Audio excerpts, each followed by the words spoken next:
Hello friends, हानिया study point में आपका बहुत बहुत स्वागत है। फ्रेंड्स, आज की इस क्लास में हम प्रयोगवादी नई कविता से बनने वाले महत्वपूर्ण प्रश्नों का पार्ट नंबर 2 सोल्व करेंगे। पार्ट 1 हमने चैनल पर अपलोड कर दिया है, आप उसे जाकर देख सकते हैं। तो आइए चलते हैं क्लास की तरफ और देखते हैं प्रश्न नंबर 41। चांद का मुंह टेढ़ा है, इसके रचयिता कौन है? 4 ऑप्शंस दे रखे हैं, बताना है राइट आंसर कि चांद का मुंह टेढ़ा है, इसके रचयिता कौन है। तो प्रश्न नंबर 41 का राइट आंसर हो जाएगा गजानन माधव मुक्तिबोध जी, बी इसका राइट आंसर होगा। आगे चलते हैं, अगला प्रश्न देखते हैं। प्रश्न नंबर 42 है, कनुप्रिया, इसके रचयिता कौन है? 4 ऑप्शन हैं इसके, बताना है राइट आंसर कि कनुप्रिया के रचयिता कौन है। प्रश्न नंबर 42, तो इसका राइट आंसर हो जाएगा धर्मवीर भारती जी, सी इसका राइट आंसर होगा। कनुप्रिया के रचयिता धर्मवीर भारती जी हैं। आगे चलते हैं, अगला प्रश्न देखते हैं। प्रश्न नंबर 43 है, नई कविता को यह नाम किसने दिया?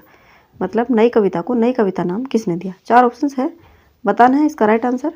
प्रश्न नंबर 43 का, तो इसका राइट आंसर हो जाएगा नई कविता को नई कविता नाम दिया था अज्ञे जी ने, बी इसका राइट आंसर होगा। आगे चलते हैं, अगला प्रश्न देखते हैं। प्रश्न नंबर 44 है, रचनाकार की व्यवस्था और साहस किस प्रयोगवादी कवि ने व्यक्त किए हैं? जी हाँ हुजूर, मैं गीत बेचता हूँ, मैं तरह तरह के गीत बेचता हूँ, ये किस कवि ने कहा है? 4 ऑप्शंस दे रखे हैं इसके, बताना है इसका राइट आंसर। तो प्रश्न नंबर 44 का राइट आंसर हो जाएगा भवानी प्रसाद मिश्र जी ने कहा है कि मैं गीत बेचता हूँ। आगे चलते हैं, प्रश्न नंबर 45 देख लेते हैं। महासागर संस्था का यथा चित्रण करते हुए किस कवि ने लिखा है कि कल के लिए हमें आज का वायदा है, आज ठेकेदारों को हमेशा पेड़ काट ले जाने दो, कल हाकिम भेड़ों की आयात की योजना सुनाने आएंगे, आज बच्चों को भूखा ही सो जाने दो। ये स्टेटमेंट किसका है? प्रश्न नंबर 45 का राइट आंसर बताना है। 4 ऑप्शन दे रखे हैं इसमें, बताना है इसका राइट आंसर। तो इसका राइट आंसर हो जाएगा ये अज्ञे जी का है, ऑप्शन ए इसमें सही होगा, सॉरी ए। आगे चलते हैं, प्रश्न नंबर 46 देख लेते हैं। प्रश्न नंबर 46 है, वर्गभेद और वर्ग संघर्ष का चित्रण करने वाली नई कविता और कवियों के निम्न युग्मों में कौन सा युग्म गलत है? इन चारों में से एक युग्म गलत है, बताना है आपको इसका सही आंसर। तो प्रश्न नंबर 46 का राइट आंसर हो जाएगा नागार्जुन, मैं पहले सन्नाटा बुनता हूँ, इसका राइट आंसर हो जाएगा सी। आगे चलते हैं, प्रश्न नंबर 47 देख लेते हैं। वर्ग संघर्ष का सकारात्मक चित्र प्रस्तुत करने वाली पंक्तियां मुक्तिबोध की किस कविता से ली गई हैं? क्या यह सच कम्बल के भीतर है कोई जो करवट बदल सा लगता है, आंदोलन नहीं नहीं मेरी आंखों का भ्रम है। 4 ऑप्शन है इसके, बताना है इसका राइट आंसर कि इसका राइट आंसर क्या होगा। तो प्रश्न नंबर 47 का राइट आंसर हो जाएगा लकड़ी का रावण, ये इसका राइट आंसर होगा। आगे चलते हैं, अगला प्रश्न देख लेते हैं। प्रश्न नंबर 48 है, आम आदमी की पीड़ा और संताप को व्यक्त करने वाली पंक्तियाँ किसकी हैं? हम सब बोने हैं मन से, मस्तिष्क से भी, भावना से, चेतना से भी, बुद्धि से, विवेक से भी, क्योंकि हम जन हैं, साधारण हैं। 4 ऑप्शन हैं इसके, बताना है प्रश्न नंबर 48 का राइट आंसर। तो प्रश्न नंबर 48 का राइट आंसर हो जाएगा गिरिजा कुमार माथुर जी, डी इसका राइट आंसर होगा। आगे चलते हैं, अगला प्रश्न देख लेते हैं। प्रश्न नंबर 49 है, लघु मानव की अवधारणा को लेकर लिखी गई कविता बोनो की दुनिया ये किसकी है? 4 ऑप्शन हैं, बताना है इसका राइट आंसर कि बोनो की दुनिया ये कविता किसकी है। तो प्रश्न नंबर 49 का राइट आंसर हो जाएगा ये गिरिजा कुमार माथुर जी की है, सी इसका राइट आंसर होगा। आगे चलते हैं और प्रश्न नंबर 50 देख लेते हैं। निम्न पंक्तियों में से किस प्रयोगकारी कवि ने घनघोर अहमनिष्ठ व्यक्तिवाद प्रस्तुत किया है? ये पंक्तियाँ दे रखी हैं, बताना है इसका राइट आंसर। प्रश्न नंबर 50 का 4 ऑप्शन हैं कि इसका राइट आंसर क्या होगा, ये पंक्तियाँ किसकी हैं। प्रश्न नंबर 50 का राइट आंसर हो जाएगा, ये पंक्तियाँ हैं अज्ञे जी की। अहम अंतर गुहावासी स्वरति क्या में चिन्हता, कोई न दूजी रहा, जनता क्या नहीं निज में बद्ध होकर है नहीं निर्भया, बी इसका राइट आंसर होगा। अज्ञे जी की हैं ये पंक्तियाँ। आगे चलते हैं, प्रश्न नंबर 51 देख लेते हैं। अप्रैल जून 1968 की आलोचना में प्रकाशित काव्य की रचना प्रक्रिया शीर्षक निबंध में किस कवि या आलोचक ने कहा है कि कृत्रिमता केवल इंसिसियरिटी गैर ईमानदारी की ही उपज होती है, वह अकवित की उपज भी होती है, अर्थात अंतर जगत की निर्जीवता और जड़ता का प्रमाण हो सकती है। 4 ऑप्शंस हैं इसमें, बताना है इसका राइट आंसर। प्रश्न नंबर 51 का, तो इसका राइट आंसर हो जाएगा प्रश्न नंबर 51 का विजय देवनारायण शाही जी। सी इसका राइट आंसर होगा। आगे चलते हैं और अगला प्रश्न देख लेते हैं। प्रश्न नंबर 52 है, साधारण नगर के एक साधारण घर में मेरा जन्म हुआ, बचपन बीता अति साधारण, साधारण खान पान, ठेठ गद्य में प्रस्तुत है। काव्य पंक्तियाँ किसकी हैं? 4 ऑप्शंस दे रखे हैं इसके, बताना है प्रश्न नंबर 52 का राइट आंसर। तो इसका 52 का राइट आंसर हो जाएगा भारत भूषण अग्रवाल जी की हैं ये पंक्तियाँ। सा या सी इसका राइट आंसर होगा। आगे चलते हैं। प्रश्न नंबर 53 है, मध्य वर्गीय व्यक्ति की कुंठा को व्यक्त करने वाली पंक्ति किसकी है? मध्य वर्गीय व्यक्ति की कुंठा को व्यक्त करने वाली किस्सा जनता कविता किसकी है? आगे की शाही, मलय, धूमिल। बताना है प्रश्न नंबर 53 का राइट आंसर। तो इसका राइट आंसर हो जाएगा धूमिल जी। डी इसका राइट आंसर होगा। आगे चलते हैं और प्रश्न नंबर 54 देख लेते हैं। निम्न पंक्तियों में क्षण में संपूर्णता किस कवि ने देखी है? एक क्षण, क्षण में प्रवाहमान व्याप्त संपूर्णता, इससे कदापि बड़ा नहीं था, महाबुद्धि जो पिया था अगस्त्य ने। 4 ऑप्शन दे रखे हैं, बताना है इसका राइट आंसर। तो प्रश्न नंबर 54 का राइट आंसर हो जाएगा आगे जी। सी इसका राइट आंसर होगा। आगे चलते हैं और प्रश्न नंबर 55 देख लेते हैं। किस कवि ने प्रेम पर व्यंग किया है? और प्रेम एक थका मादा पक्षी जो सांझ घिरती देखकर आशंका से भी भरता है और साहस संचित करके लड़ता भी जा रहा है, निराशा और कुंठा से धैर्य पूर्वक लड़ता हुआ किंतु विश्वास से कुछ नीचे आज के प्रेम का सर्वोत्तम संभव रूप यही है। प्रश्न नंबर 55 के 4 ऑप्शन से बताना है इसका राइट आंसर। तो इसका राइट आंसर हो जाएगा आगे जी। आगे चलते हैं और प्रश्न नंबर 56 देख लेते हैं।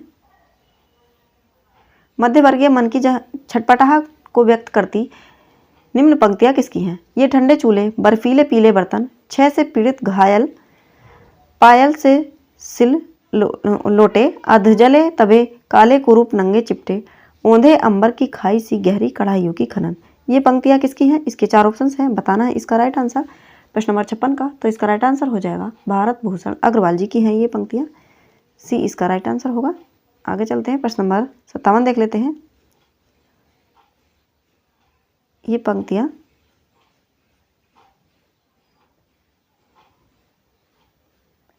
पंक्तियाँ किस सप्तक परंपरा के कवि की हैं? आज के जीवन में दबाव की अभिव्यंजना का मार्ग उसे नहीं दिखता क्योंकि आज उसकी अनुभूतियाँ तीव्रतर हैं, जो वर्जनाएं भी कठोरतर हैं। इसका परिणाम यह हुआ कि मानवीय इच्छाओं को के दमन और विधि निषेध में बंधे सामाजिक रिवाजों के कारण यह कवि कामनाओं और वर्जनाओं के संघर्ष में उलझे रहते हैं। 4 ऑप्शन हैं, बताना है प्रश्न नंबर 57 का राइट आंसर। तो इसका राइट आंसर हो जाएगा ऑप्शन नंबर डी आगे जी। आगे चलते हैं, अगला प्रश्न देख लेते हैं। प्रश्न नंबर 58 है, निम्न पंक्तियाँ किस समकालीन कवि की हैं?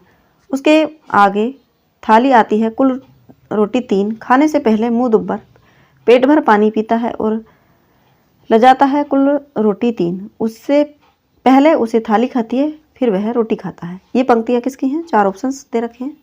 प्रश्न नंबर 58 का राइट आंसर बताना है। तो इसका राइट आंसर हो जाएगा धूमिल जी की हैं ये पंक्तियाँ, ऑप्शन नंबर ए। आगे चलते हैं, प्रश्न नंबर 59 देख लेते हैं। निम्न पंक्तियों में प्रेम का अतीन्द्रिय चित्र किसने किया है? आहा मेरा श्वास है, उत्पत्त धमनियों में उमड़ आई है लहू की धार, प्यार है अभिशप्त तुम कहाँ हो नारी। 4 ऑप्शन है इसके, बताना है ये किसकी पंक्तियाँ हैं। तो प्रश्न नंबर 59 का राइट आंसर हो जाएगा, ये भी आगे जी की पंक्तियाँ हैं। सी इसका राइट आंसर होगा। आगे चलते हैं, अगला प्रश्न देख लेते हैं। प्रश्न नंबर 60 है, निम्न पंक्तियाँ किस प्रयोगवादी कवि की हैं?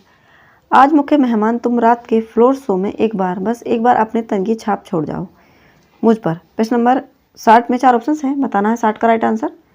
तो 60 का राइट आंसर हो जाएगा सर्वेश्वर दयाल सक्सेना जी की पंक्तियाँ हैं।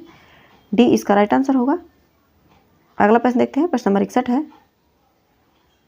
अभावग्रस्त जीवन की बेचारगी से पैदा हुई निराशा को व्यक्त करती निम्न पंक्तियाँ किसकी हैं? फूल भरे हीरे नहीं अब धूल है ये, फूल जंगल के नहीं अब सूल हैं ये, हाय रे बचपन तलक सुख से न बीता, बाप रे दरिंद्रिय तूने खूब जीता। 4 ऑप्शन हैं, बताना है इसका राइट आंसर। प्रश्न नंबर 61 का तो इसका राइट आंसर हो जाएगा option number B, Bhavani Prasad Mishra ji की हैं ये पंक्तियाँ। आगे चलते हैं, प्रश्न नंबर 62 देखते हैं। निराशा, घुटन एवं पीड़ा का प्रशंसन करने वाली निम्न पंक्तियाँ किस कवि की हैं? ऐसा लगता है आज की मेरा सारा जीवन नष्ट, ऐसा लगता है आज की मेरी सारी साधना भ्रष्ट, मैंने हरदम घोटा अपने सपनों कदम। 4 ऑप्शन हैं, बताना है प्रश्न नंबर 62 का राइट आंसर।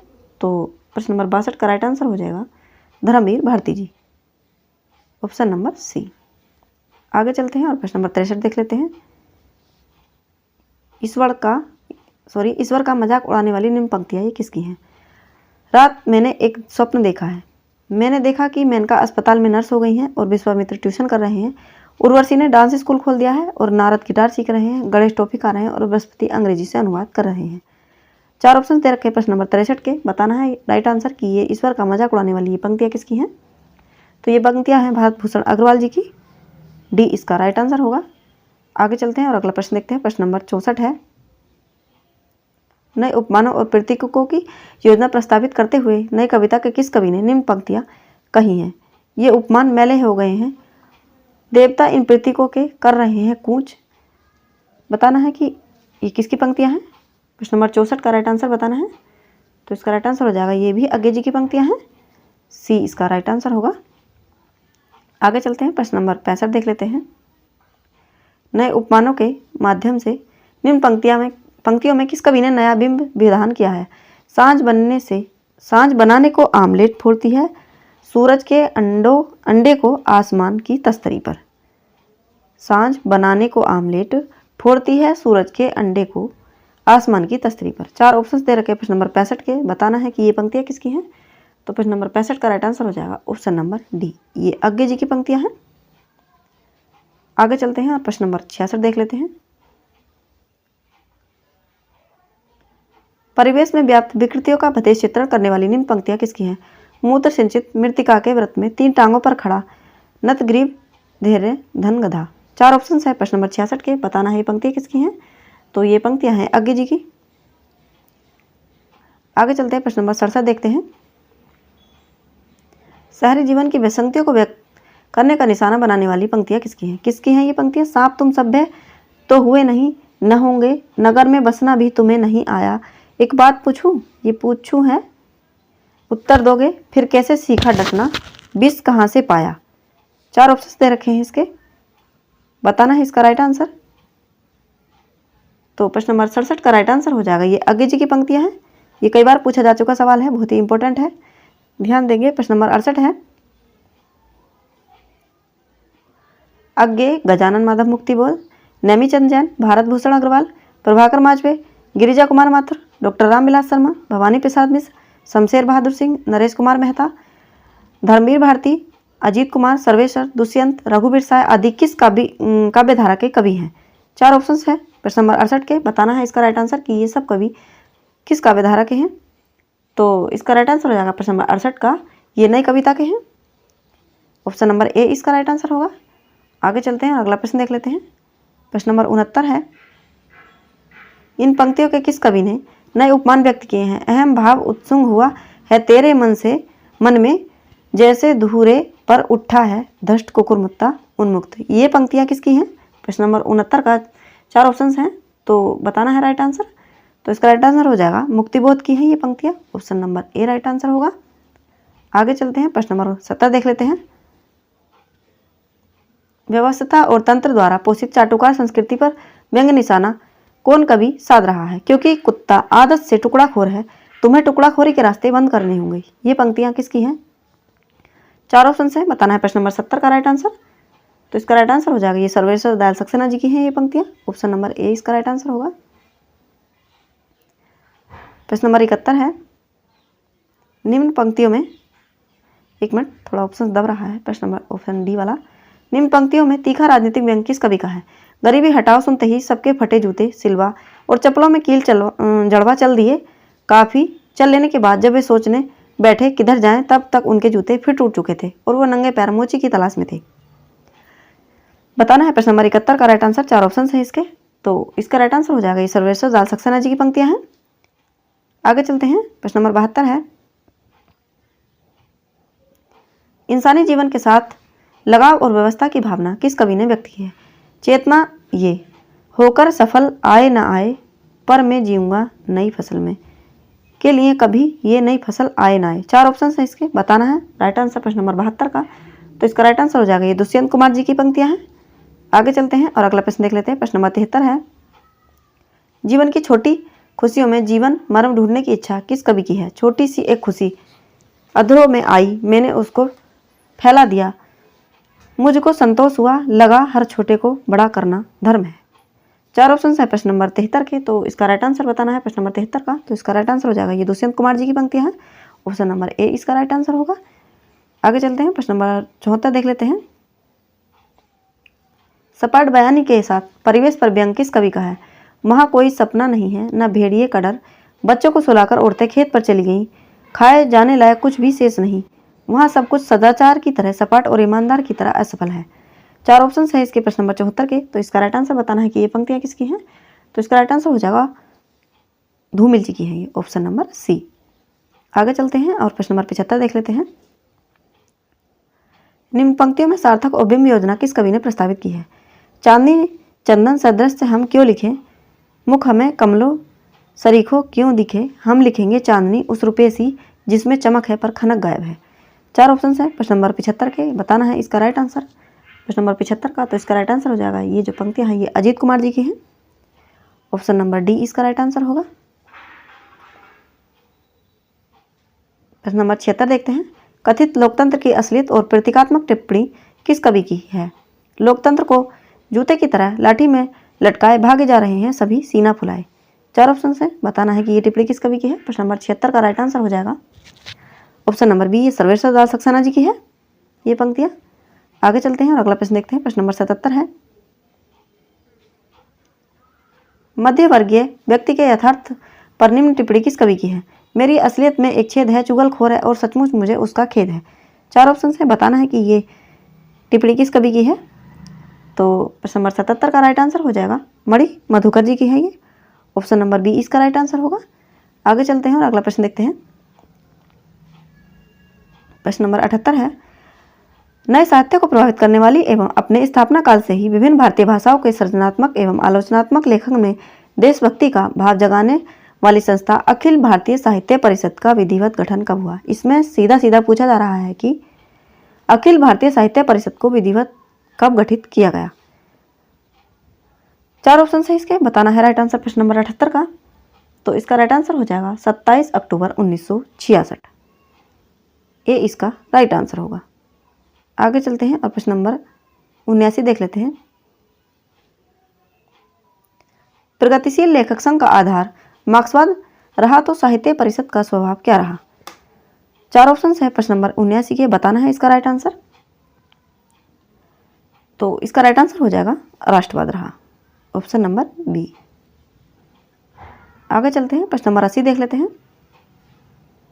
सन 1967 में भारतीय साहित्य परिषद के अध्यक्ष कौन निर्वाचित हुए। 4 ऑप्शन है प्रश्न नंबर 80 में, बताना है इसका राइट आंसर।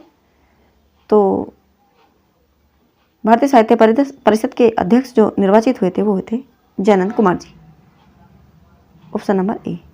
तो फ्रेंड्स ये थे हमारे 80 प्रश्न जो कि हमने 2 पार्ट में कवर किए। आशा करती हूँ कि मतलब प्रयोगवादी नई कविता से बनने वाले जितने भी महत्वपूर्ण प्रश्न हमसे बन सकते थे हमने ये 2 पार्ट में कवर किए। और फ्रेंड्स अगर आप अपनी तैयारी को और बेहतर करना चाहते हैं तो चैनल से जुड़े रहें, क्योंकि जल्द ही हम अपने चैनल पर 21,000 प्रश्नों की प्रश्नमाला शुरू करने जा रहे हैं, जो कि टीजीटी पीजीटी एलटी ग्रेड जो हिंदी सब्जेक्ट के स्टूडेंट हैं उनके लिए काफ़ी महत्वपूर्ण होगी। उनकी रिवीजन करने में उनको बहुत आसानी हो जाएगी। तो जुड़े रहें चैनल से, जल्द ही हम अपने चैनल पर इस प्रश्नमाला को लाएंगे। तो फ्रेंड्स मिलते हैं अगली क्लास में, तब तक के लिए थैंक्स फॉर वॉचिंग।